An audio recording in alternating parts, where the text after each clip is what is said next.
exciting hour and a half. So we hope that you are as excited about it as we are.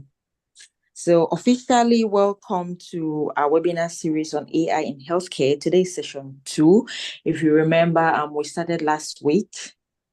This webinar series is brought to you by Digital Health Africa in partnership with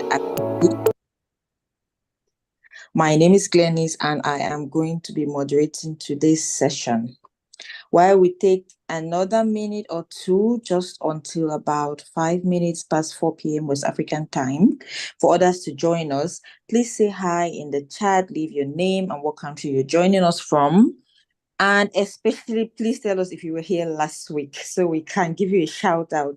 And a special thank you and congratulations for consistency. Would really like to see those who were here last week. And just as a heads up, I'm probably going to call somebody from last week to tell us what they learned before we start. So yeah, just tell us where you're joining us from and whether or not you were here last week while we wait for others to join us.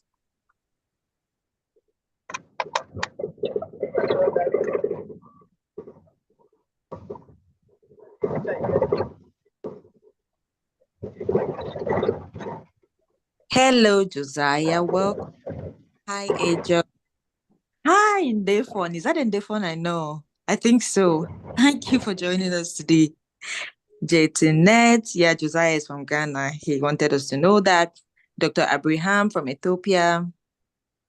Siano from Kenya. Thank you for joining us. Do we have anybody who was here last week? Damilare from Nigeria. Thank you. Sarah as well. Ibrahimu. Thank you, Ibrahimu.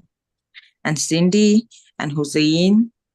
So I hope that if you were here last week, you don't not tell us that you were here because I said we're going to call you out. Hello, Gideon.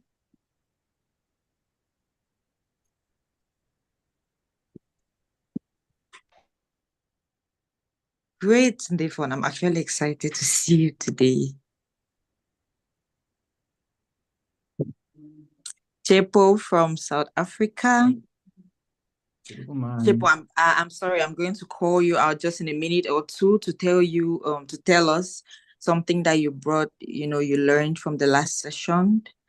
Abria as well. So maybe please just prepare something that you tell us in about 2 minutes from what you got from last session, just so that others can catch up. And Parrot, yeah, I got 3 people to speak from last week. Okay, Ibrahimu is noting that he requested sharing of the PowerPoint. We would put all of them together. We're intending to put everything together of the webinar session, but I think we'll talk about it and let you know if we can give it at the end of every session instead the PowerPoint. Thank you for bringing that to our attention. Right. All right. Hello, Dr. Eme. Hi, Blessing. Hello, Hussein. Thank you for joining us.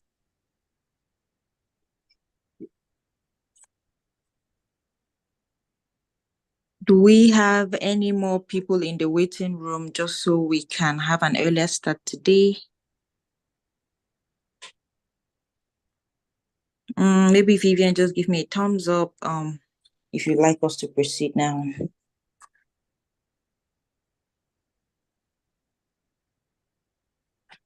Right. Hello, Hannah.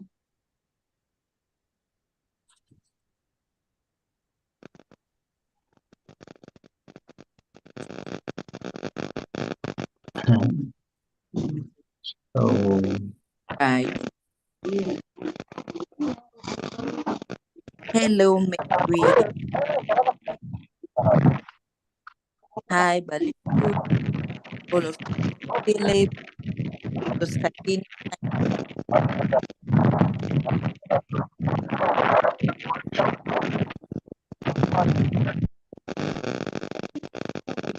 All mute our microphones, please.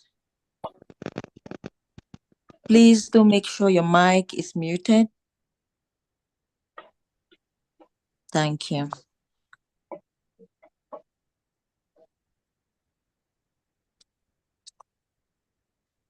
So let's begin. Today is officially session 2 of the AI in Healthcare webinar series. Last week was an introduction to AI, that's artificial intelligence in healthcare. And then we would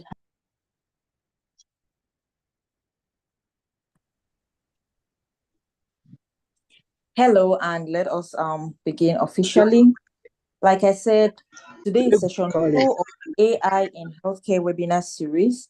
Last week, we had a webinar on hawezi kushuka tena. Kwa hiyo hivyo lofikia hawezi kushuka. Hapo sasa ukiangalia Burnley, na anacheza na Burnley. Tena wacheza na Burnley juma weekend hii. Tottenham atakubali tena hello. kufungwa. Can you mute your mic, please? Tottenham atakubali kufungwa tena.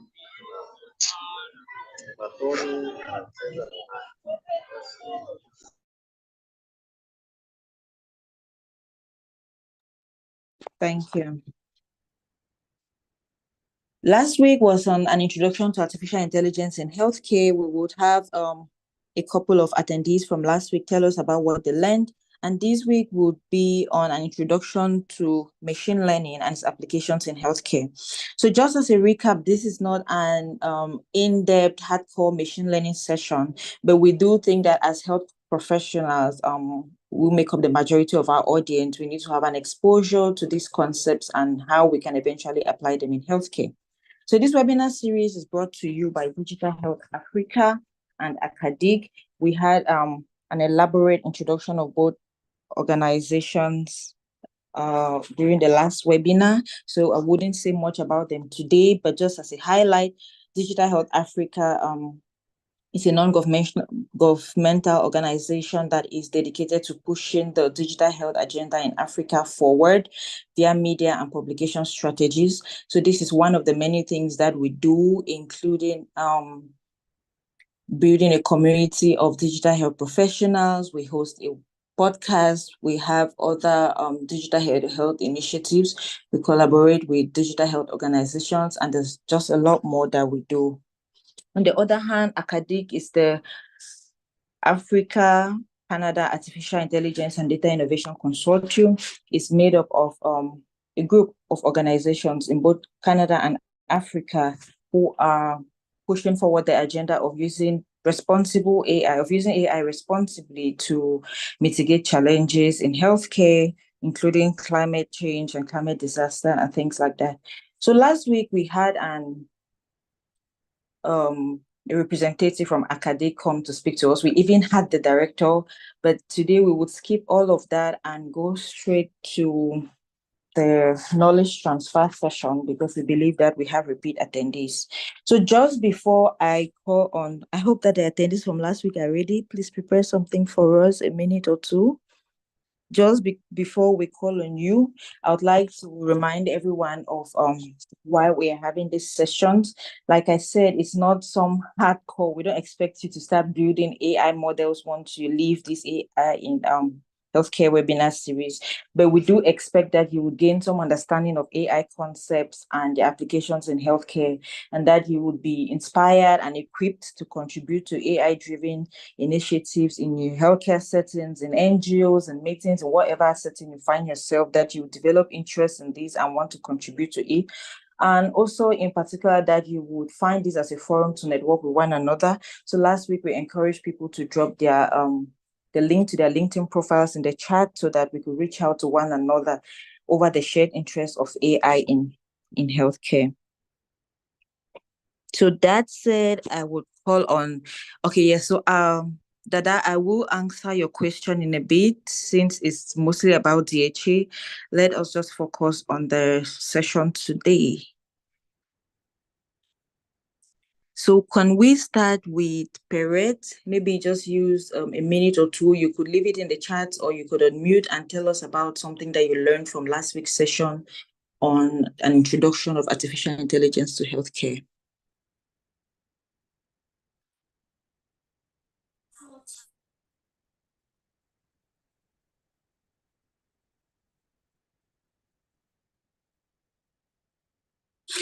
Right, okay. What about Abria? So Perret is giving the apologies because they're somewhere noisy. If we could have Abria or anyone else who was there from last week. Just maybe tell us a thing or two that you learned from there, so we know that we're actually sharing some value through this session. Okay, Shepo, well, All right, thank you, Glenys. For last week, the take home for me was the types of AI.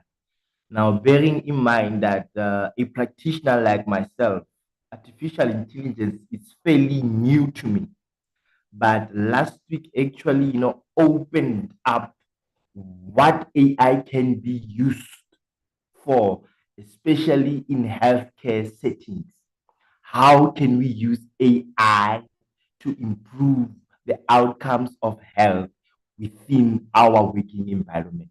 So it was really nice to learn about different types of artificial intelligences that can be applied in healthcare settings to improve the outcomes of health. Thank you. thank you so much, Shepo. Actually, I could feel the energy and passion with which you were speaking. And those are the kind of things that get us excited, because at least we did share some value. So we have a recording from last week's session, and we will be sharing that as well. Today's session is an introduction to machine learning, and we have Julius Odunuga. Julius, we are extremely grateful, like we have told you before now, to have you here. So Julius is a research assistant at Capic Ace at Covenant University, where he specializes in artificial intelligence with a focus on medical imaging. So he has had broad experience when it comes to AI application in healthcare, especially where it comes to cancer diagnosis processes. So Julius, we will be giving you the floor. Welcome. And we're very grateful to have you here. And over to you, please. Well, thank you, Glenys, for that introduction. I'm so happy to be here to share about the basis of machine learning in healthcare systems. So my name is Julius, as Glenys has said, and I'm a research assistant at Capic Ace here at Covenant University. So just a moment, let me share my screen and then kick off.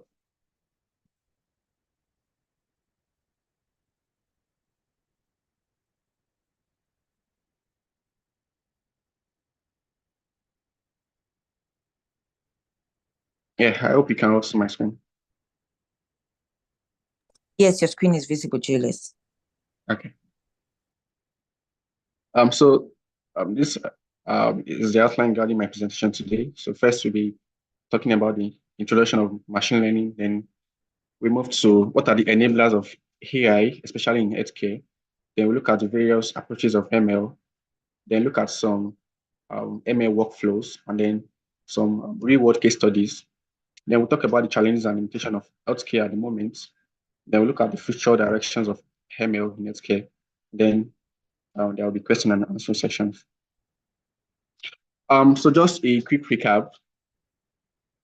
Glenys told me that last week he talked about artificial intelligence. So we all know that artificial intelligence is the development of systems that behave as though they were intelligent. So that means systems that are capable of performing tasks that would normally require human intelligence to do those tasks. So that brings about the question, can machines really be intelligent? Can we infuse intelligence into machines? This question was posed by Alan Turing in the 1950s to where he coined the Turing test that is used to test a machine to say whether it is intelligent or not. However, in this present day, the concept of intelligence is still not well established, because the likes of ChatGPT and some other AI models are intelligent. I can quickly pass the Alan Turing test, but there are some new concepts about what is intelligence, because AI nowadays, AI models that we have nowadays, they don't have empathy. They are not self-conscious like we humans do. But that's not the topic for today. So as we know, that AI enables machine to think. That is, without the intervention of human, they are able to make their own decisions. So an AI has been in existence since the 90s, in 1970s. So for example, in the 1970s, before the advent of machine learning, Stanford developed an expert system. They called it Mycene. So this Mycene is an AI system that is able to identify bacteria from several that it is able to identify bacteria that's causing several infections, and they're able to do this by they gather some experts, and then they ask them, if you are to diagnose this infection, how do you do it? So those experts tell them their process, their decision-making process, and then they transfer this decision into something we call expert system. That's a type of AI. So this system doesn't use data, it's not data dependent, it's not data driven, doesn't use ML. So just a sparse system, set of a lot of rules, about 300 rules thereabouts. So at the end of the day, they found out that this system is better than an average expert at that time. But come to where we are today, 2024, this system they are no longer in use. And that's because of some challenges. Some of them include there is no machine learning there. So the data that was used to, the rules that were used to like generate that decision are no longer valid these days. They are now obsolete. So there's a need for new rules. And then for us to really create new rules, we have to go back to the system, edit the rules and all that. In fact, this kind of system, you can't take it from one place and take it to another place. It will not work because the symptoms in one place, say, for example, outside of Africa, may be different from the symptoms that we see in Africa. So you have to like write all the rules entirely again. And compared to what we have now with the advent of machine learning, where we are now shifting from knowledge-driven decisions to data-driven decisions, we are moving towards making decisions using data, using AI, using machine learning to get that decision. So that brings us to the next question. What is learning? What do we mean by learning? So for humans, learning is about we ingesting data from our environment, probably from our teachers, by reading a book or watching someone do something. So we ingest that data and then we try to understand and make sense of it. We try to like, okay, what does this data mean? This thing I'm learning, what does it mean? So after we gain that understanding, then we now use that knowledge, we apply it to do something, we act on it. Because the knowledge is not complete until we use it to solve a problem, to act on it. So the same way, ML is just like that. ML is, it tries to mimic the way we human things by, it mimics our cognitive learning, how we learn, and then use that behavior to like solve complex problems. So that involves we first gathering data and then trying to understand what the data means and then using that data to act. So machine learning is a subfield of AI where algorithm learns pattern to solve problems rather than following explicit instructions. Like the Mycene I talked about last time was based on explicit instructions. But now machine learning is about you learning the patterns, learning those instructions, trying to derive those instructions from what you have in the data.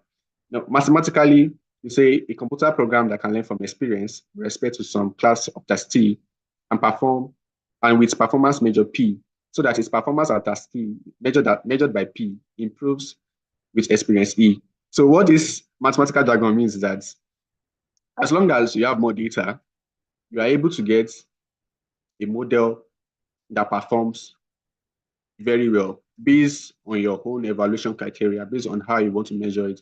So we have the experience E means that we have some historical data, and then the task T means that what are we trying to solve? What problem are we trying to solve with ML? And then the performance means that there's a numerical quantity that we are using to qualify how well our models behave, how well our model suits our problem. So here is just the basic difference between the AI, ML, deep learning, and this is supposed to be data science. So we have AI as a broad umbrella where we are trying to infuse intelligence into machines. And then aside from machine learning, there are also ways that we can infuse knowledge into machines, like the expert system. But now we use machine learning because machine learning is data-driven and it can model the interdependencies between the data, high-dimensional data. So machine learning is about data, deriving patterns from our data in order to be able to make data-driven decisions. And then deep learning is a subset of machine learning that is based on neural network, is based on how we human, how our neural systems work. And then we have data science, which combines this three with the domain, the other domains, and then use AI to make informed decisions. So why should we think about using AI or ML in healthcare? The first thing is that the cost of healthcare expenditures, they are rising. You agree with me, especially in Africa, for you to get really good healthcare, you have to spend a lot. And then even with that, even if you have the money, sometimes there is not enough clinicians in this part of the world.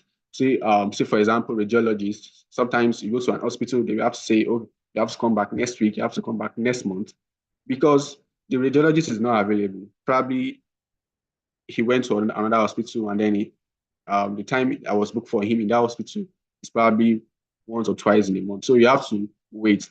So we don't have enough experts clinicians. And even with expert clinicians, there's some chronic diseases that are often diagnosed late. And you agree with me that there are some diseases that when they are diagnosed late, it might lead to something else. It might lead to some fatal, maybe death or something, like cancer, for example. If you are able to diagnose cancer in its early stage, you can still administer some treatment to it. But if you diagnose it late, there is little to what we can do. And then we also know that medical errors are pervasive.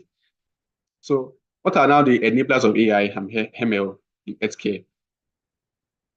The first one is the high availability of data. Now we have data available everywhere. We have data from many sources.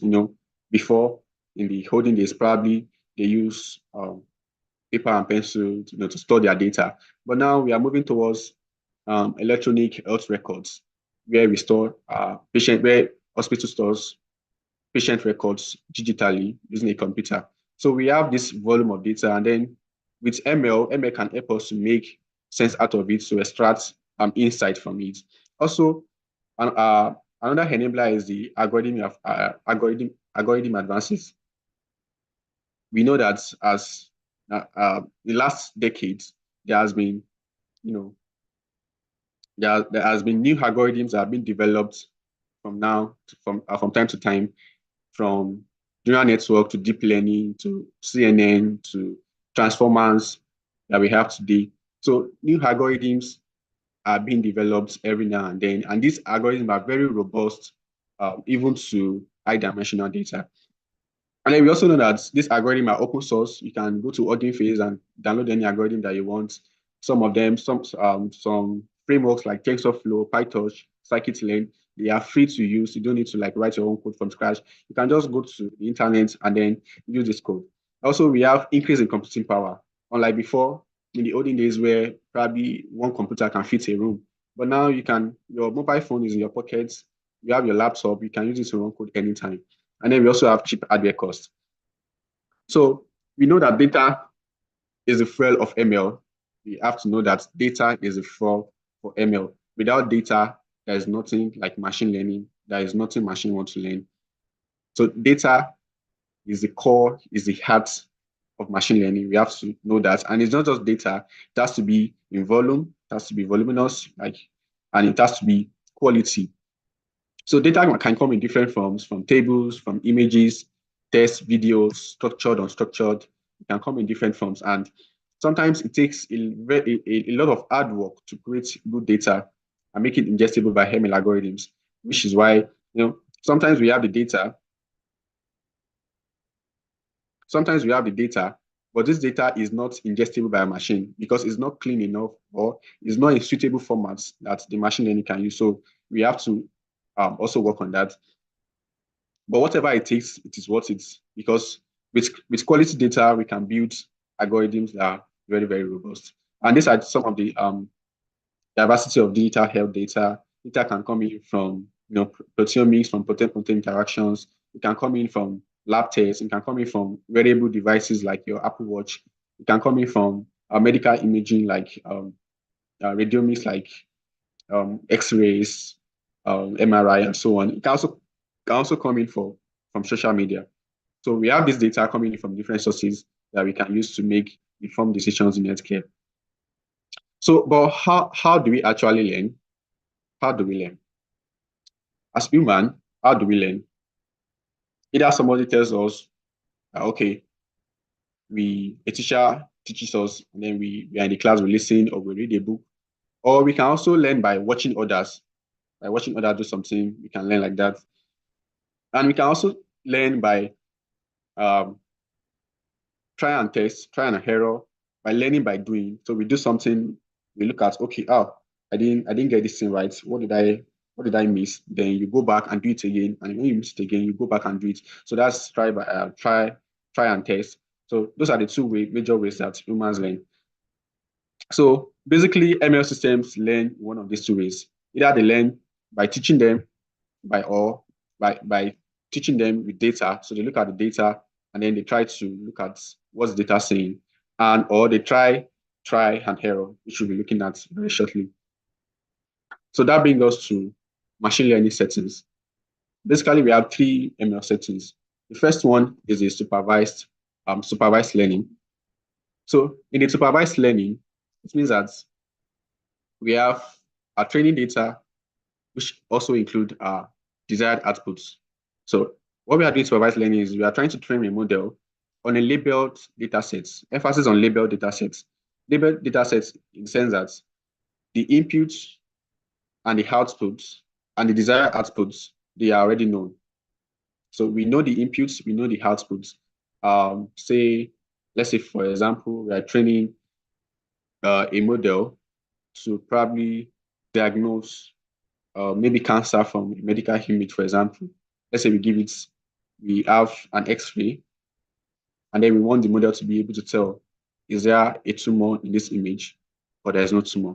So in that case, to train that model, we will have gathered data of X-rays, and then we have labeled it that, okay, this X-ray have cancer. This one does not have tumor. This one has tumor. This one does not have tumor. So the model will look at the pattern. What are those patterns that constitute to having tumor, or what are those patterns that constitute to not having a tumor? So it learns those patterns, and then when you give it another image, then you should be able to say, oh, this image has tumor in it, or it doesn't have tumor. So here, the goal here is to create a model that is able to predict outputs from the input data. So that means that we know the outputs, we know the inputs, but during inference, we want the model to be able to predict the outputs using the inputs that we provide. So another setting is the unsupervised learning. So unlike the supervised learning, the unsupervised learning training data does not include desired outputs. So we just have the data without outputs. So here, what we're trying to do here is that we probably want to find patterns in data. We want to group the data together. We want to know, okay, what are the characteristics in the data? Can we separate this data sets into groups? Let's say, for example, you are trying to do, let's say, genetic clustering. You're trying to identify natural grouping in genetic data. You want to group genetic data and to say, okay, these are a group, this is a group, this is a group. So with unsupervised learning, you can do that. And then finally, we have the reinforcement learning. The reinforcement learning, unlike others, like supervised and unsupervised, they are example-based. Well, the reinforcement learning is trial and error-based, where you allow the model to take some sequence of actions, and then you reward the model based on whether it achieves the goal that you have set, or it doesn't achieve it. So if it achieves that goal, you reward the model. If it does not, you penalize it. So when you reward it, you look at a sequence of actions and try to optimize, oh, how can I get more reward? If you penalize it, is also look at a sequence of actions and say, oh, how do I stop getting penalized? So that's what reinforcement learning is about. And you can use that in, say, for example, to look at to predict the impact of a drug on the patient without administering the drug. You can say, okay, if I administer this drug on this patient, what will be the outcome? Researchers have used reinforcement learning for that. And these are the types of machine learning algorithms here and the kind of tasks that you can perform on them. For example, on supervised, you can do regression and classification. And then for all others, like for unsupervised, you can do clustering, association, and the likes. So here are the applications of ML in healthcare. So the first one I have here is disease diagnosis and prediction. You can use ML for diagnosing a disease. Say, for example, ML have been used to detect malaria in blood smear images. In our center here, there was a research about, trying to identify, to detect malaria parasites, which is the Plasmodium falciparum, from a blood smear images. So what they do is they went to the laboratory, the school laboratory, they collect blood samples of students, of patients, and then these samples are labeled by the experts in that field that can look at the image and say, oh, there's parasites here. It's determined by the number of parasites in that cell. So after that, then they bring it to ML, for ML to look at the patterns in that data. And then with that patterns, once you have a new blood smear image, you don't need to go to the lab again. You don't need to meet an expert. The AI is going to tell you that, okay, there's a malaria parasite in this image, or there's no malaria parasite. So another example is medical image analysis, which is what I focus on. Let's say, for example, you want to detect tumor from medical images like MRI, ultrasound. So you can use machine learning also, like machine learning methods like CNN to extract features and then be able to detect tumor from the image. So they also use it in drug discovery and development. You can use it to identify potential drug targets. You can use it to predict the effectiveness of proposed drug molecules. You can also use it for personalized medicine. And then finally, you can use it for remote monitoring. There's a blog I read some time ago where Apple device saved a man's life. So the man wear the watches, and you know that in the watch they have a lot of sensors that takes in data every second. So part of the data that the sensor is taking is the heartbeat rate of the man. So the device noticed that the heartbeat rate has changed, started beating faster. The man didn't notice, but the watch was able to sense it that something has changed in this man's system. And then he notified the man and says, oh, go to the hospital for a checkup because there is an irregularity in your normal heartbeat rate. And then by the time he got to the hospital, he found out that it was true, that what the Apple Watch says was true. And then the man's life was saved. So in building a machine learning model, there's three major components we really need to look at. The first one is the model structure. The second one is the loss function, and then the optimization. So we take them one by one. Now, in taking the model structure, for example, let's say we have this data about, let's say we have this simple data that we collect for our patients for their diabetes risk. We want to model whether you're at risk of having diabetes or not. So what we do is we collect the information that might, the attributes that might lead to having diabetes. Let's say, for example, the age of the person, the gender of the patient, the body mass index, and the blood sugar level, just for simplicity. And then we also collect whether they have diabetes or not. So we did this for all the patients records that we have, right? So in creating a model, in selecting a model structure, we want to know which kind of model should I use. Should I use a decision tree model that gives these outputs, or should I look at a linear model? So there are some reasons for selecting a model, sometimes you want to know, is this model, sometimes is it appropriate for the data? Is the model interpretable? Is it computationally efficient? These are some of the things that you look at in selecting the model. Say, for example, now if you look at these two models here we have decision tree model probably got 2 right out of 4.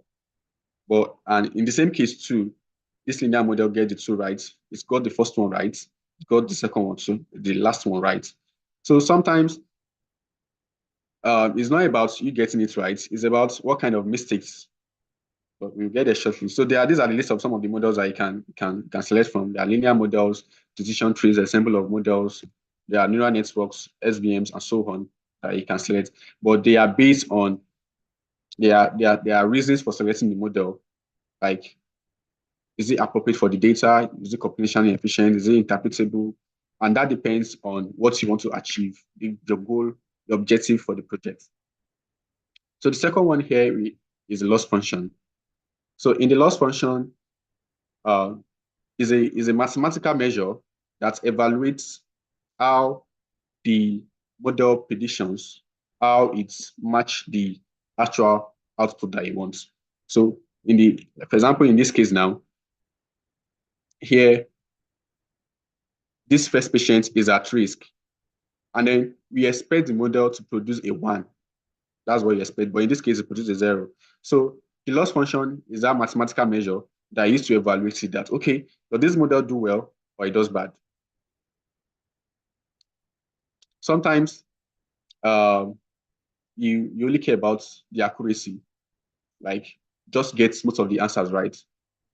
Say, for example, you have 4 cases and model is able to get probably 90 out of 100 or 99 out of 100. Then you can say, oh, this model is very good with accuracy because it got most of the answers right.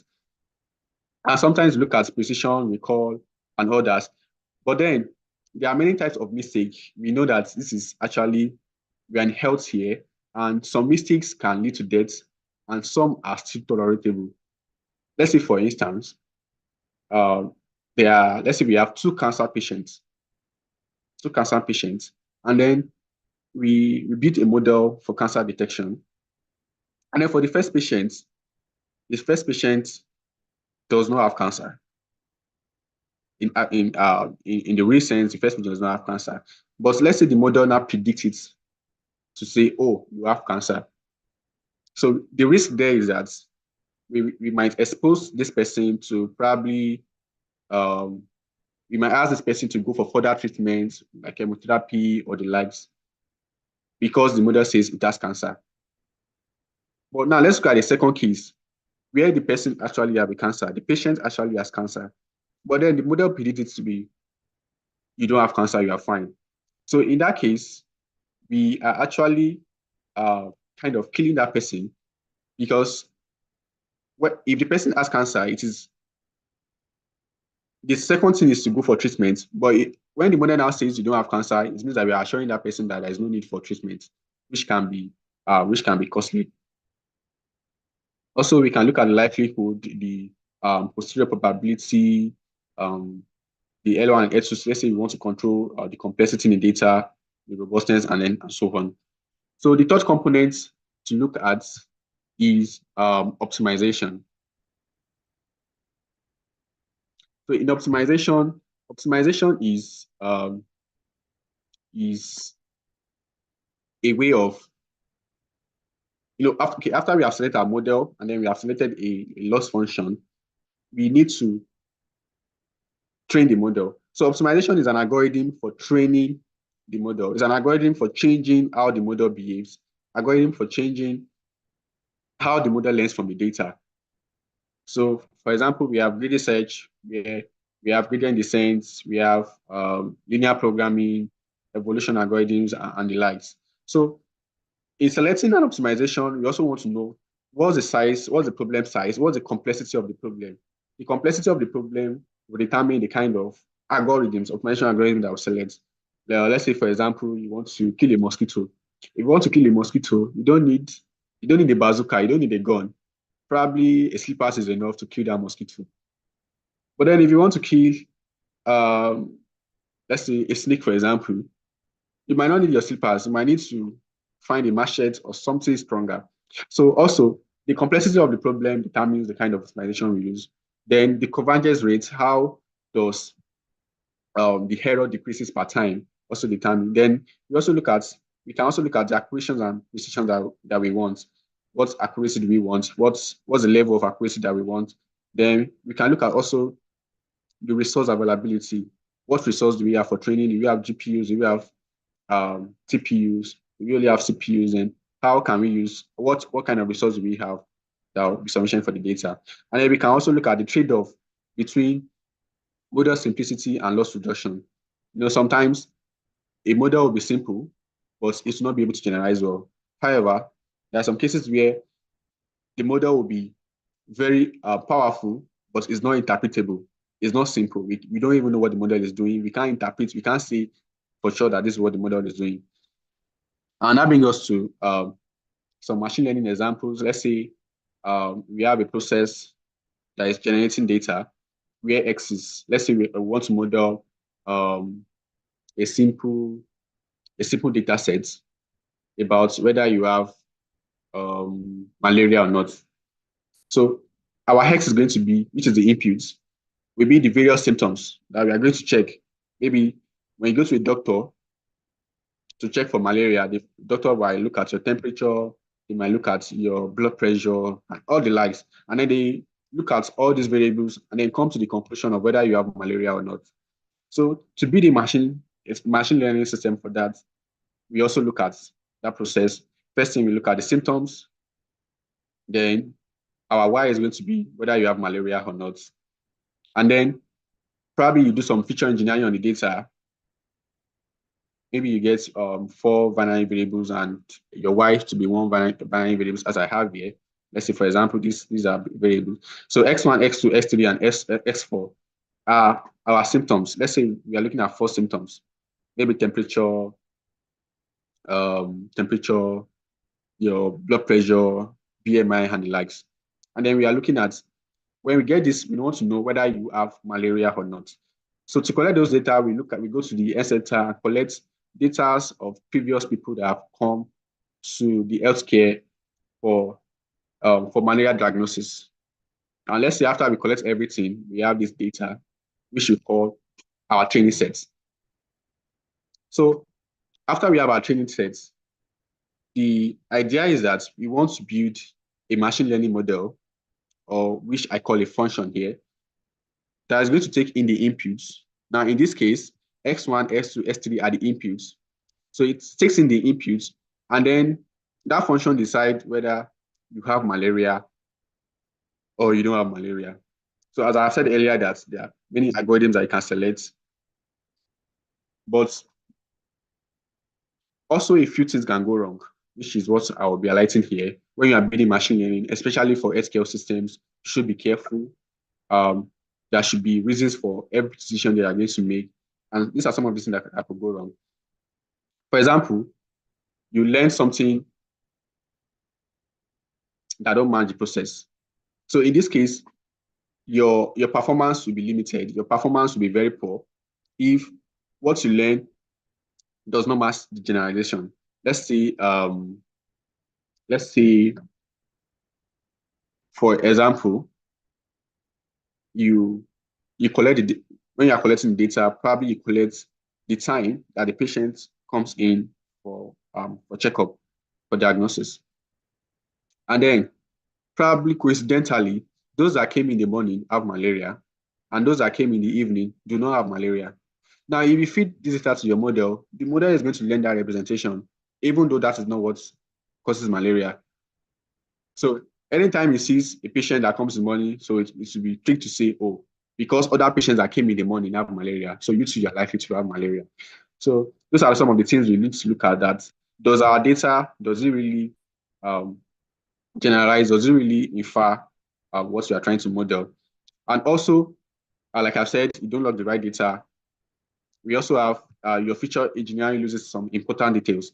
Let's say, for example, when you are doing your feature engineering here, let's say, for example, we have age. Let's say one of our X is age.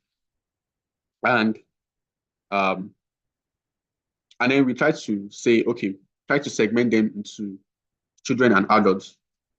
Maybe you look at some age range and say, oh, if you're above this age threshold, then you're adult, and if you are below this threshold, you are a child. So in that case, we have lost some detail in that feature. For example, probably that disease is only prevalent to some age brackets. But because we have done some excessive feature engineering, we have lost some important feature. And of course, our model will not be able to generalize well. Also, there is issue of when your training set is too small, your model will be biased because it's not able to get a general representation of the data. So another thing that could go wrong is you pick the wrong model type. You pick the wrong model, maybe the wrong model, maybe you pick a linear model for a nonlinear data. Of course, your model too it's not be able to generalize well. So it is very good, okay, to pick a model that's have low bias and low variance, a model that doesn't underfit and as well doesn't overfit. So another problem is that probably the optimization algorithm you're using, it takes a lot of time to run. Let's say, for example, in the case of the Apple Watch that I mentioned earlier. Now imagine that the ML algorithms take probably a whole day to process the data that it's getting. So of course, before it produces results, it should be the next day, and by the next day, something else could have happened to the man. So of course, in deciding the optimization to use, we also have to look at how quick should it respond, should it be real time, can it take like a few minutes before it responds? You have to also consider all that. And also, there can be also change in the patient symptoms. Maybe there was a time I was speaking to one of our medical students here, and she said that some malaria parasites, that the malaria parasites we have are now resistant to some certain drugs. So in that case, let's say we train the model with those kind of drug, and now it's no longer resistant. It's now resistant to this kind of drug, so there will be a problem. And also, patient symptoms can also change. Maybe before, when you feel malaria, let's say for me, when I'm feeling headache and I'm feeling cold in the evening, I feel like I have malaria. But now it's not the case again. Now the symptoms I feel now is probably sneezing. When I sneeze a lot, I know that I have malaria now. So my symptoms have changed. So it's possible that there is also a change in patient symptoms. And with that, the model will be made redundant. So those are some of the things you have to take into consideration when building a model. And this is another example. I particularly choose this because of the current trend, because now we are moving towards neural network. So neural network or deep learning, they are inspired by the artificial neurons, the way the neurons work. For example, in this neuron now, we have the dendrites, we have the cell body, the axon, and then, so neural network is just like a simplified abstraction of how the human neural system works. So we know that a neuron is a cell, it processes and transmits information through electrical and chemical signals. So the same way, an artificial neuron too, it's processes and transmits information. So it takes the information from the input and then it transmits it to get the output, like we see in this image. So in this image, this is the structure of ANN. We have the input layer, the hidden layer, and then the output layer. However, for really big models like GPT, we can have up to billions, 10 billions of neurons. Like I just have 9 neurons in this case. So you can have billions of neurons. And the more the number of neurons that you have, the more the number of layers, the more complex your model is, the more dependencies it can cache in the data, the more it can model the data. However, for big models, we also need to have big data, a lot of data to train them. So for the so this is how the neural network works. It takes an input, then it passes it through the network, and then it gets an output. So once the network has seen enough examples, it will be able to produce correct outputs. So one thing about neural networks is that just give it lots and lots of data. So once it's able to see enough examples, then it will start producing for it as we like. For example, in this case, you have a lot of cat and dog pictures. So once you give it a lot of cat and dog pictures, then it's able to predict whether an image is a dog or a cat. And one thing about hearing is that even if some of the data is not labeled correctly, it's able to recover from it if you have a lot of data, because majority of data are speaking the right thing. So it will give attention to the one that is speaking the wrong one. But when you have few data, there might be a problem. Also, one thing about neural network is that they are sometimes challenging and unpredictable. In fact, in computer science, we call them black box. Black box because we don't know, we don't really understand, we can't really interpret how they work. Like, we can't interpret their decision-making process, right? We can't say, okay, this is the reason why this neural network is giving this decision, is making this decision. So, and sometimes they don't even learn, or sometimes they don't learn correctly. So it also depends on the kind of model structure, the loss functions, and the optimization you're trying to use. So here is a machine learning workflow, especially in healthcare. So the first step is for you to define your objective. What do you want to achieve? You want to build a system for protein-protein interaction, for precision medicine. Okay, fine. Define the objective first. So now, based on your objective that you have defined, you collect the data that can tackle that objective. So when you collect the data, then you process it. You prepare the data so that it can be ingested by a machine learning algorithm. So after you have processed it, you select your machine learning algorithm you want to use, you select the structure, the loss, and the optimization. Then you train the model.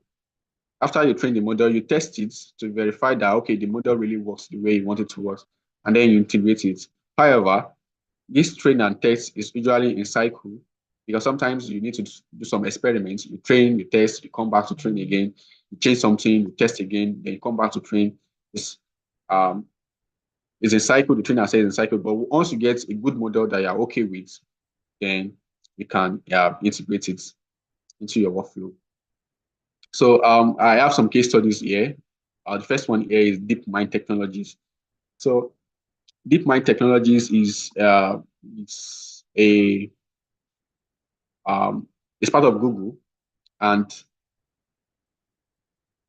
in terms of data collection, they collect the data. They try to use AI. They try to use ML to solve healthcare problems. So what they do is that they collect data from, they partner with institutions, medical institutions, collects medical images and electronic health records. And then they use machine learning models to do some analysis on the image. They use deep learning to identify diseases from the images. And then they also partner with those same hospitals and healthcare against to deploy these tools. So at the end of the day, they're able to improve diagnostic process. So instead of you waiting for a radiologist to look at your radiomics data, the AI will do that, and then you can get the results in real time. So another company is Tempus. So Tempus collects clinical and molecular data to build this database. They actually focus on oncology.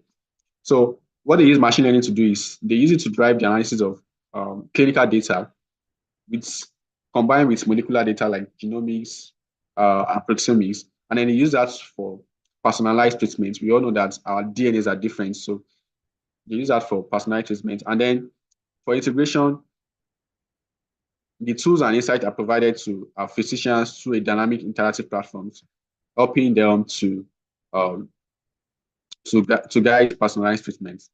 And then locally here in Africa, we have mPharma that was developed in Ghana. I think it works in Nigeria and some other African countries too. So mPharma gathers its own data on pharmaceutical purchases, on inventories, and patient demographics to form a network of pharmacies. Then they use ML algorithms to analyze those data to identify patterns. And then this ML algorithms is used in helping to optimize inventory assets, to also look at to estimate consumers' needs, because sometimes there are some drugs that expire very soon, like that there are some drugs that expire in a limited time. So for a pharmacist, if you get those drugs and nobody's buying them, it might be a loss to you. So with mPharma, you can estimate, who is going to need this drug based on the data that they have collected. However, there are some challenges and limitations to the use of ML, especially in healthcare industries. The first one is data availability and quality. We know that healthcare is very different from other domains because of the risk involved in healthcare. Healthcare is more about life and death decisions, and so data quality is a limitation. Before you can really get a good model, then you have to have a very good data.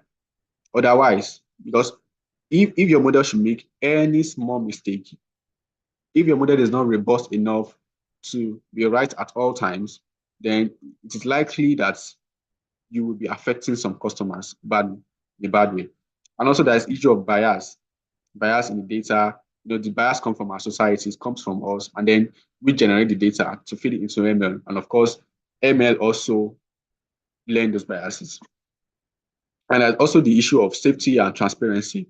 Even if you have an ML model, to adopt it is actually a problem, because if you don't know how the ML model works, if we don't know how it works, it's very difficult in healthcare to adopt it to use. Also, we also have the issue of privacy, ethics, legal, and political policy issues. We have the issue of cost of application and adoption. It is very expensive to gather quality health data, especially in the domain of healthcare. To gather quality data is an issue, because you have to solve some privacy issues, and even after that, you have to go to the hospitals. You have to buy some probably devices that will be able to capture those data. Sometimes it can be costly, and then we also have limited expertise in both ML and health science.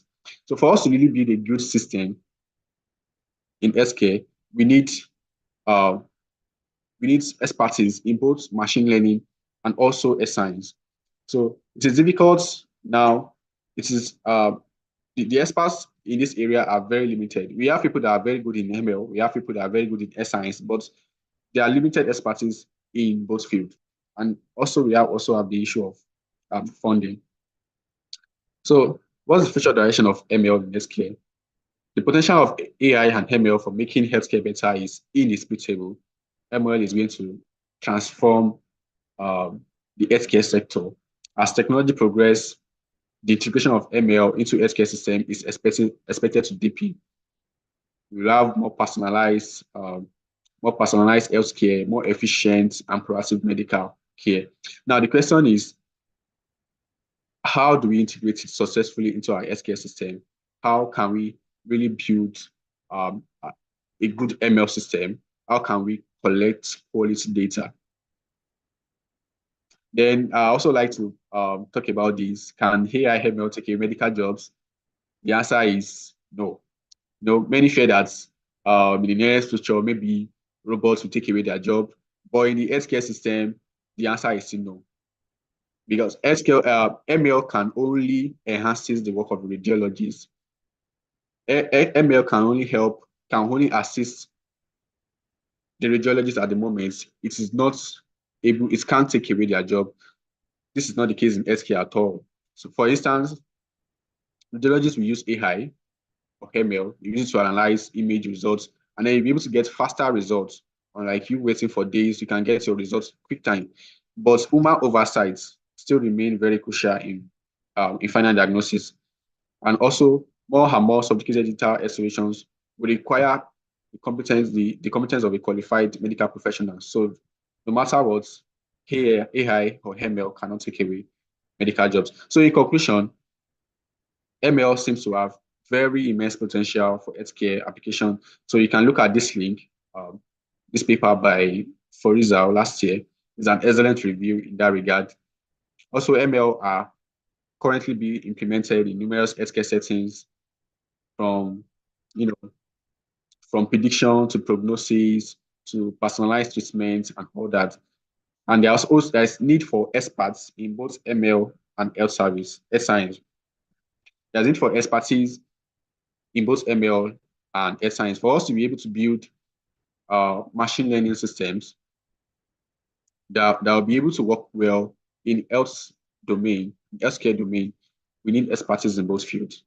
And then there's also need for collaboration between technologies, healthcare professionals, policymakers to ensure that we harness the full potential of ML in healthcare. That will be the end. Thank you. Thank you for listening. Thank you very much, Julius. This was very extensive, and I believe that a lot of us have learned a lot. Could we just give Julius a reaction, go to the reaction button and maybe give him a round of applause or just a thumbs up? This was very extensive, especially because we have some non-healthcare professionals here. So I hope that you guys found it interesting. So Julius, there's a lot of reactions from the chat to say thank you. And I believe that that's to say that there's been a lot of learning as well. So just before we take questions, I would try to triangulate how far we've learned and how our learning is going, because this is part 2 of 5 and we have had a part 1. And also because for the most part, our audience is medical professionals. So we want us to understand in the larger scope what it is that we are doing through this series. So again, this came from Julius, where he said machine learning is about using data to teach a software or a model or a machine, like the name goes, how to make sound decisions without active human intervention. And as a recap, he told us that it's a good time to be involved in machine learning in healthcare, or to be interested in machine learning in healthcare, because there are enabling factors, right? There's the data there in terms of quantity, even in terms of like per patient. There's a lot of longitudinal data we're getting with patients these days, chronic disease and all whatnot. But then there's a lot of advances in terms of the algorithmic power, or the technical side of things is also getting increasingly competent. But one of the biggest takeaways that Julius has given us today, which I hope that all of us is going back with, is the fact that machine learning is driven by data, and good data at that. So I think his slides even said whatever it takes to get the good data is worth it, because good data is what trains the model. But here is how we triangulate this.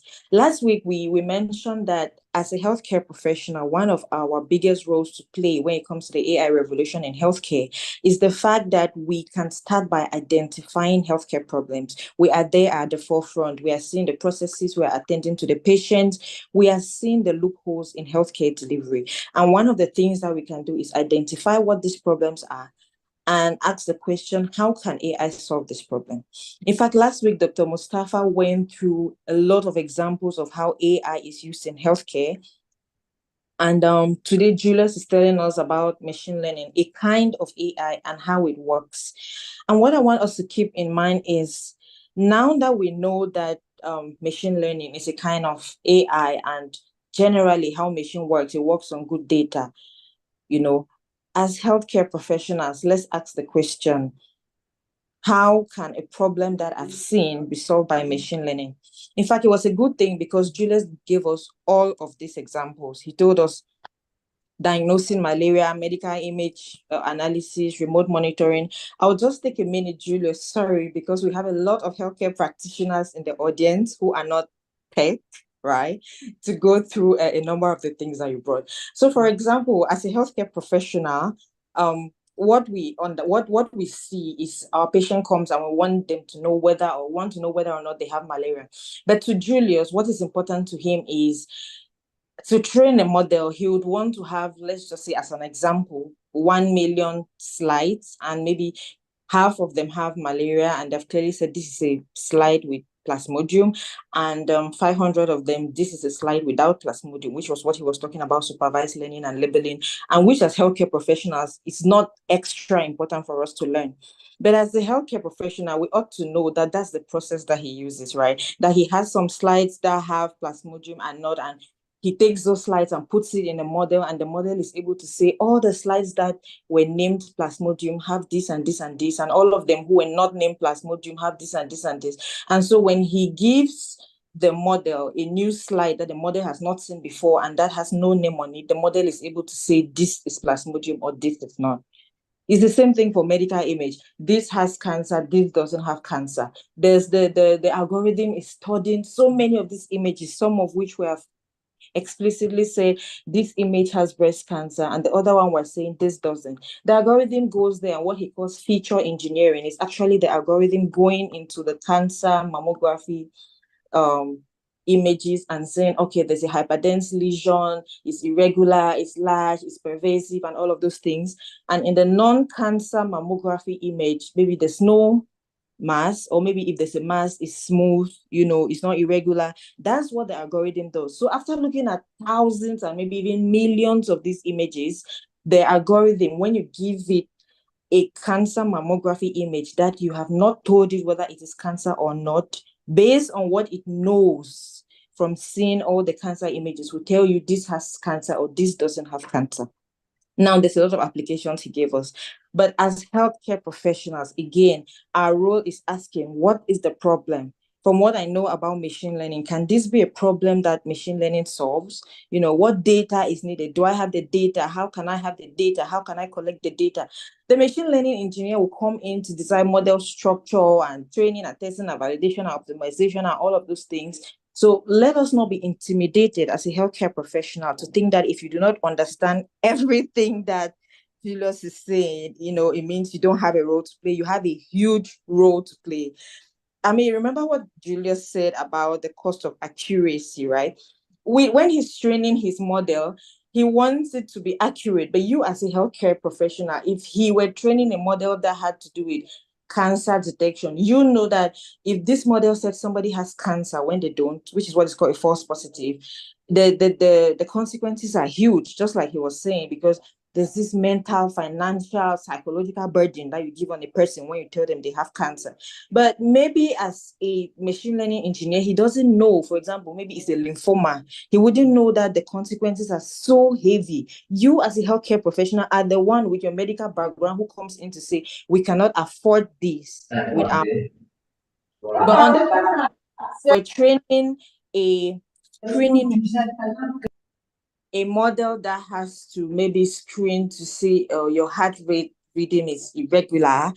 You as a healthcare professional knows that a false positive is not so bad if it costs you maybe what you're wearing, heart rate is irregular. You could just say, oh no, I'm having exercise, or oh, I'm having sex, or at the most part, go to the hospital and do an ECG. So you see that it's not as complicated or it's not as consequential. In fact, when it comes to screening, we prefer that you flag somebody who didn't have it than that you do not flag them.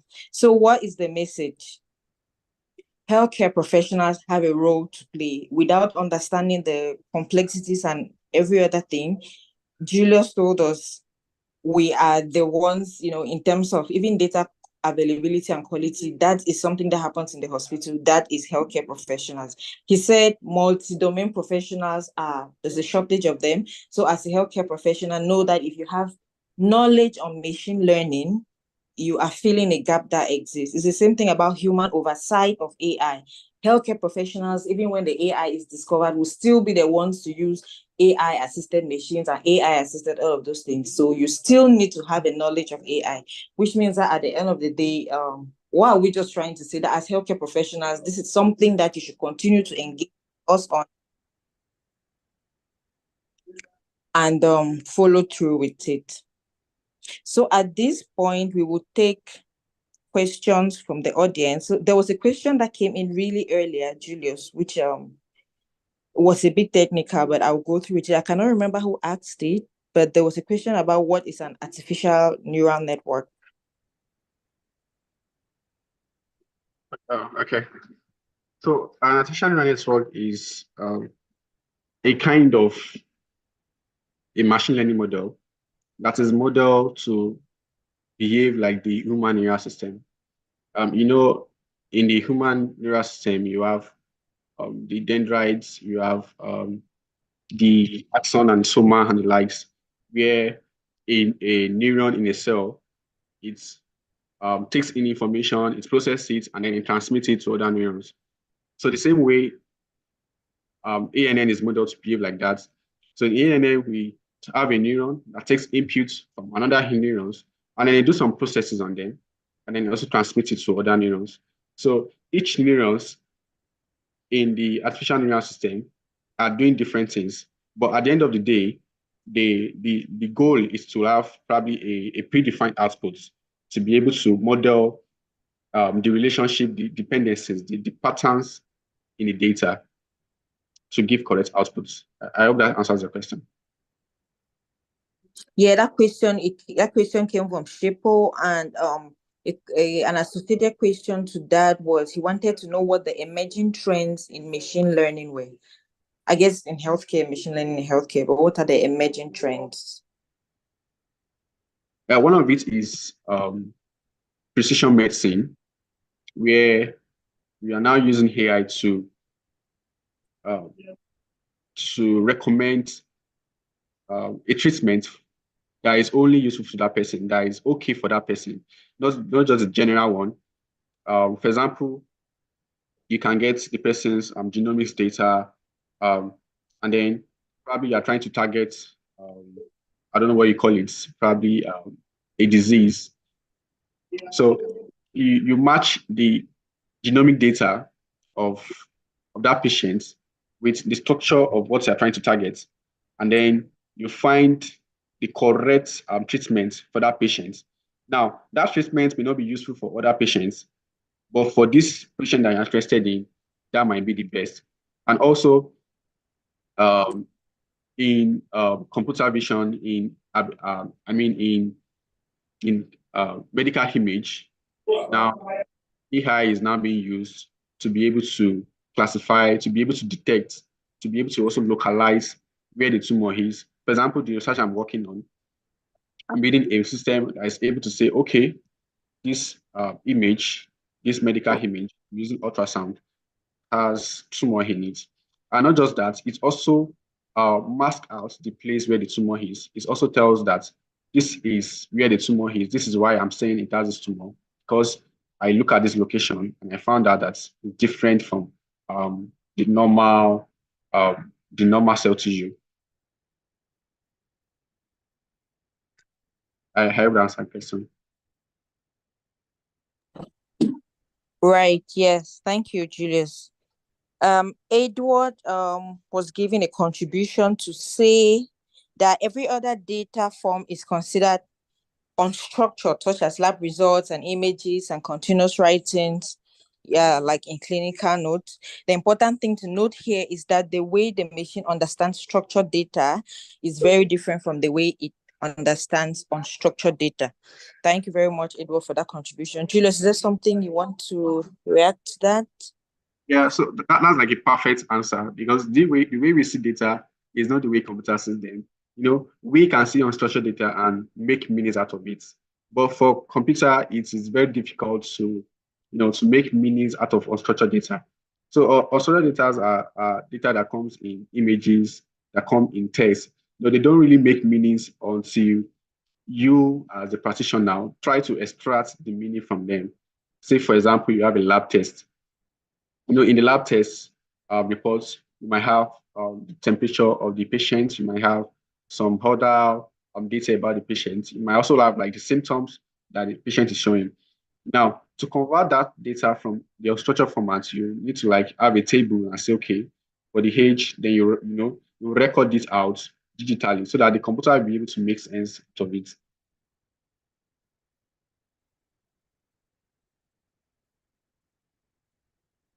I hope that answers your question.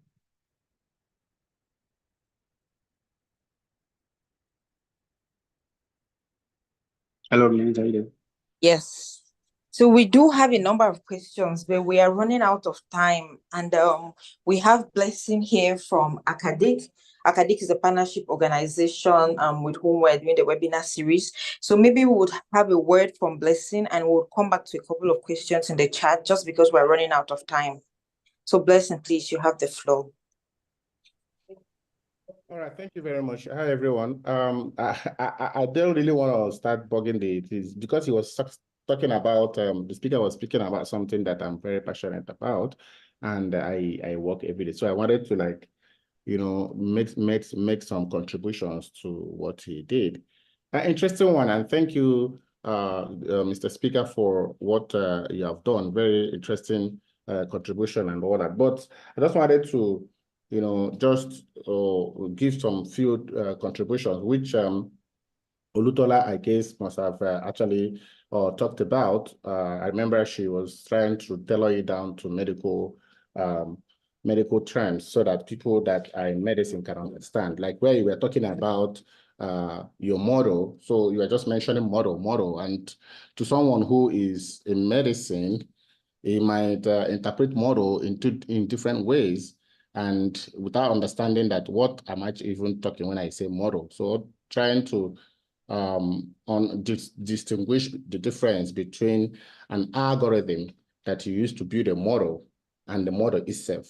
It would have been, you know, better, because I see people are also getting confused with like artificial neural network and convolutional neural network. All these terms were used. These are different algorithms, because the algorithms are like a step-by-step way of solving a problem, and you use it to build models. So these are different algorithms that you use to build, you know, models that can solve medical issues, so that it becomes easier for us to understand. But that's what I wanted to contribute. Then issue of data, I think that I was actually chatting with someone on the chat. I think we have actually settled that in terms of the structured and unstructured data. Another thing I wanted to suggest is when you issue of accuracy, when you're talking about accuracy, you know, in medical field, they don't understand most of the things that we do. So it's also very important that when you mention accuracy, you also understand the fact that you can have a high accuracy of your model, but it does not really say that your model is correct. Like you mentioned, of course, false positive, but the issue actually comes from data. How, for instance, if you have, let's say, issue of cancer, you have people with cancer, like out of 1 million records, you have, let's say, 950 to be cancer patients, and only, or the other way, 950 to be, or 950,000 to be no cancer patients, and you only have 50% or 50,000 rather to be cancer patient. And if you train that model with that kind of data set, without balancing it, then it's going to be that issue of having high accuracy, predicting that people that do not have cancer at that time is going to be a problem, and that's going to give a very crazy result. You mentioned interpretability. That is also very important. However, I also be interesting to explain to especially the audience in terms of the medical field people how this interpretability works, because that's where they come in. When they, you know, what are the tools that we can use for interpretability? What are we looking at for? Like when you make a prediction in computer science or in IT, how do medical field people interpret these results? Can they find out what is affecting the model in simple terms, in the language that they can understand? That is where that can come in, where they can actually, you know, relate to. So these are the things I wanted to just in a nutshell cover. And the issue of different models that I saw, of course, I have mentioned that. So when we mention, so that we don't mistake a model for an algorithm. So in very simple terms, the algorithm is just a step-by-step way, you know, of solving a particular problem in computer, right? Then there are different algorithms that can do this. That is where your convolutional neural network comes in, your linear regression, support vector machines, different algorithms. Then when you now use it to train on data, it becomes a model. That model can now solve a problem, either in medical field or any other part of field, depending on the kind of data you feed it in. Okay, so sorry, I took much time. This is what I just wanted to point out. Thank you for the audience. Thank you for the contribution, Blessing. We would go to the next question from Melody, and she wants to know, how can we tackle this issue of an unavailability of medical data? Would you like to say something about that, Julius? How can we tackle this issue of unavailability of medical data? Yeah, I think that is where the medical practitioners need to come in, because you are the one in the system. You are the one that knows how to get the data. You are the one that knows the patient. So probably when they come to the hospital, advocate for electronic health records in your hospital, your healthcare system. So if the data are in electronic format, then, and also partner with institutions. When you partner with institutions, they will be able to tell you that, okay, this is the kind of research that we are doing, this is the kind of data that we need. And then as a medical practitioner, you can start to like gather the data in your institution. Great, thank you. And Blessing, do you have anything to add to this, especially because Akade is very much involved with research and this kind of things in Africa? How Yes. can we tackle the issue of unavailability of medical data? Yes, thank you very much. So, and thank you. I keep forgetting the name of the presenter, but thank you for your response. So, Academic is actually working with. That's why we have different hubs in Africa. We are working currently with 9 African countries where we are generating or working with locally relevant data. So, what we are trying to do is this is also an advocate for everyone to actually be part of it. For those of you in the medical field, you can begin now to gather data locally and save it as your own data set for any particular disease that you want to. So, but one thing is important when you're doing that, also consider the issue of ethics, and make sure that you follow the ethical procedures. Of course, for those of you in medical field, you know the information you're supposed to let out. Normally, we anonymize our data in order not to say this is the data from this particular person. But in terms of the demography of the data, we always like to see get that, like in terms of gender, sex, maybe age range and all that, then the particular disease that you're doing. So if you can start right now, begin to gather data for a particular disease, create a data set. There is Kaggle, there is different other platforms that you can save it on. You can even put it in a way that for people to have access to it, they will pay a certain token. I mean, people do that. We pay for data to work with. And we struggle in Africa because we have a lot of data, but it's not accounted for. We don't have records of such a kind of data. In Nigeria, for instance, with the height, the population of Nigeria, we're supposed to have very vast, data sets everywhere that we need in terms of medical field, given the vast population of Nigeria, the different diseases coming up both in the north and the southern part of Nigeria.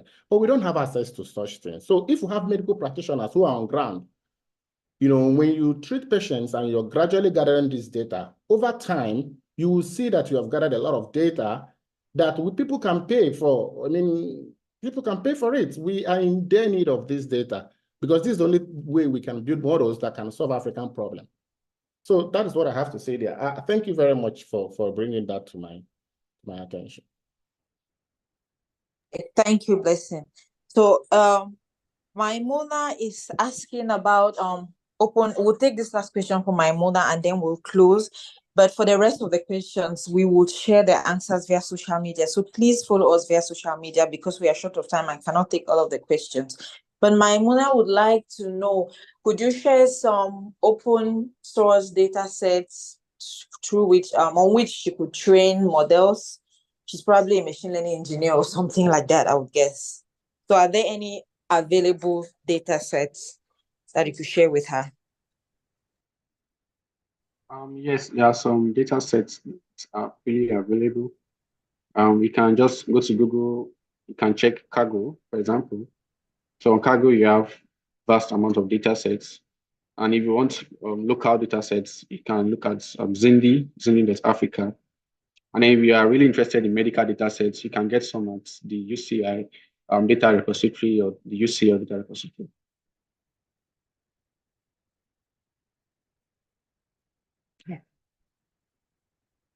Thank you very much for that. But it is very okay. So Teresa is saying it's very easy for hospitals to have access to medical data sets than individuals. Yes, exactly. Which is what Blessing was saying, that as healthcare professionals, they are at the forefront. We may easily have access to that data, and which is one role that we as healthcare professionals can play. We deeply apologize that we have to get off without answering all of the questions, but we are 1 hour 30 minutes into our session like planned, so we would maybe have a final word from a member of the Digital Health Africa team, and then we will close. But before that, we want to say a huge thank you to Julius for being very extensive and exhaustive in delivery of the message. I think that we have learned a lot, and we also have a lot that we can go back to think on. And of course, for Blessing for your contributions. So we'll have somebody from Digital Health Africa say a closing word, and then we'll close our session for today.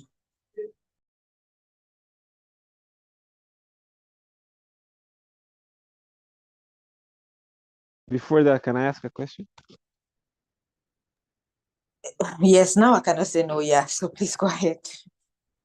Okay, so I wanted to ask a question about how we're going to deal with biasness about the data that we are going to feed the machine, the machine or the AI, so that we're going to depend on this AI for diagnosis of several diseases, right? So it's a pretty sensitive thing when we are dealing with these kinds of stuff. It's a misdiagnosis where we're actually trying to we're doing some invasive procedures and they're missed.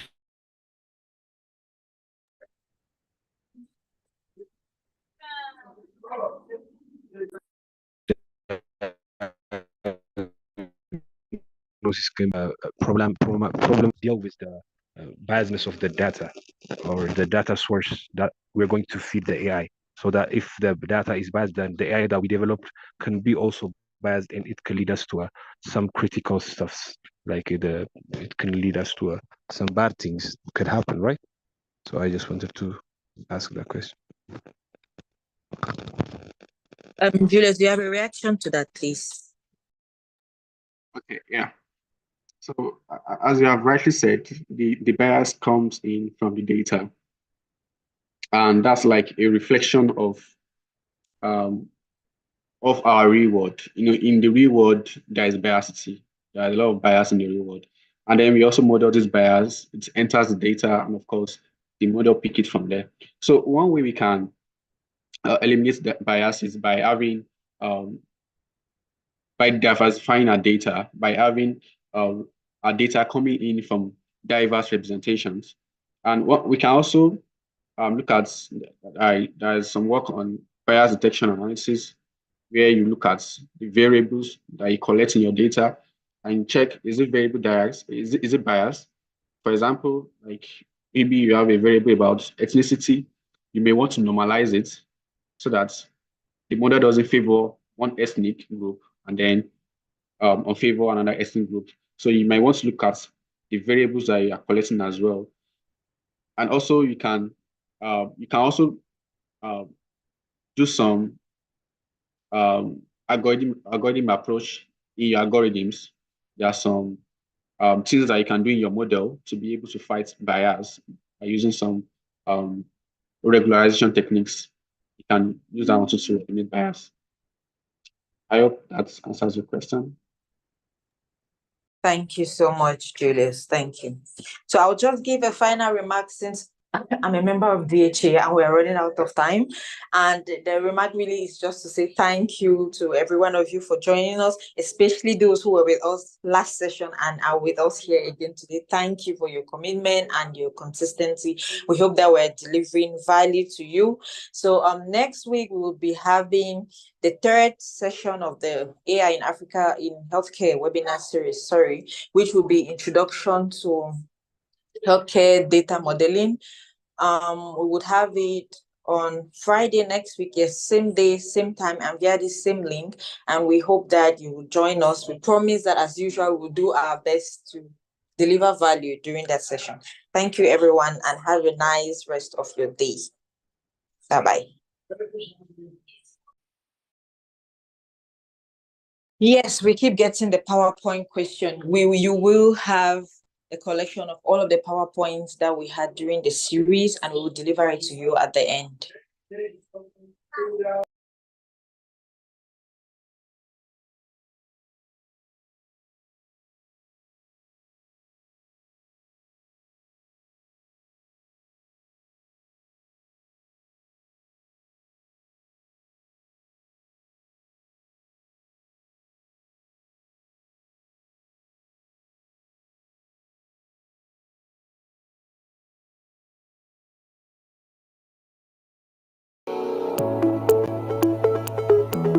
Are you ready to revolutionize healthcare in Africa? Digital Health Africa, in partnership with Africa Canada AI and Data Consortium, welcomes you to the AI in Healthcare webinar series starting May 4th. This groundbreaking webinar series will be taking place every Thursday and Friday throughout the month of May.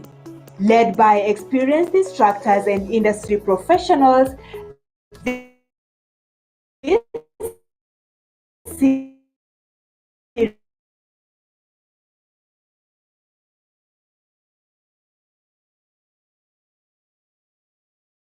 is designed to equip healthcare professionals and students with essential AI to drive innovation in healthcare. Discover the transformative power of AI in healthcare. From personalized treatment plans to predictive analytics, AI is revolutionizing how we approach patient care. Join us as we explore how AI is bringing unprecedented innovation to the field of healthcare. Don't miss out on this opportunity to be at the forefront of AI-driven healthcare. Register now and let's shape the future of healthcare together.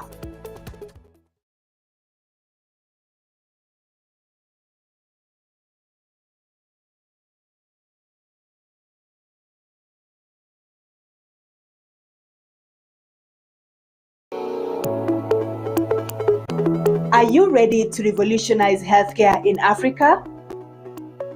Digital Health Africa, in partnership with Africa Canada AI and Data Consortium, welcomes you to the AI in Healthcare webinar series starting May 4th. This groundbreaking webinar series will be taking place every Thursday and Friday throughout the month of May. Led by experienced instructors and industry professionals, this series is designed to equip healthcare professionals and students with essential AI knowledge and skills. From understanding AI concepts to building machine learning models, participants will gain practical experience and ethical insights to drive innovation in healthcare. Discover the transformative power of AI in healthcare. From personalized treatment plans to predictive analytics, AI is revolutionizing how we approach patient care. Join us as we explore how AI is bringing unprecedented innovation to the field of healthcare. Don't miss out on this opportunity to be at the forefront of AI-driven healthcare. Register now and let's shape the future of healthcare together.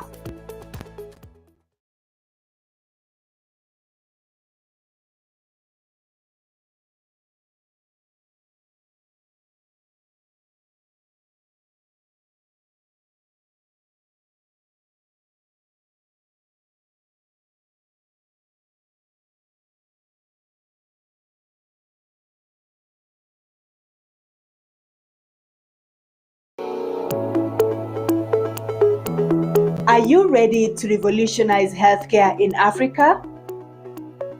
Digital Health Africa, in partnership with Africa Canada